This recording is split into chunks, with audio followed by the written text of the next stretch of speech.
எனக்கு ஒரு சிச்சுவேஷன் கொடுக்குறாங்க, நீங்க வந்து ஒரு கொலை பண்ணிட்டீங்க, எப்படி ரியாக்ட் பண்ணுவீங்க அப்படின்னா, நான் கொலை பண்ணது கிடையாது, ஆனா நான் ரியாக்ட் பண்ணணும் அந்த இடத்துல.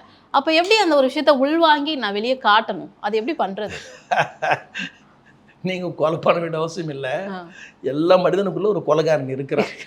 இருக்கானா? இப்போ நீங்க நினைச்சா கூட இந்த சமூகத்துல பல பேர் கோபம் இருக்கு.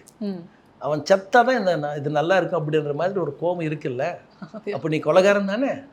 அவனுக்கு கொண்டு பாரு, அவனுக்கு கொண்டு பார், அந்த எக்ஸ்பிரஷன் தானே வரும், வந்துரும் அது. ஆமா. ஓகே. ஸோ இவ்வளோதான் விஷயம் இல்லை. என்ன சொல்லுவாங்க, உணர்ந்து அதை நான் பண்ணினாதானே எனக்கு வரும் அப்படின்னு சொல்லுவாங்க. இல்லை, அது உணர்தல் வந்து ஒவ்வொரு மனிதனுக்குள்ள ஒரு கொலைகாரன் இருக்கான்ல. ஓகே. அவனு ஊடி வரிசை வச்சிருக்குல்ல. இப்போ எவனோ ஒருத்தன் பார்த்தா அவனை அப்படியே சுட்டு இருக்குன்னு போல ஒரு கோபம் இருக்கு, எல்லா மனிதனுக்குள்ள இருக்கு. உன்னால பண்ண முடியல, ஸ்க்ரீன்ல எவனோ ஒருத்தன் பண்றான்.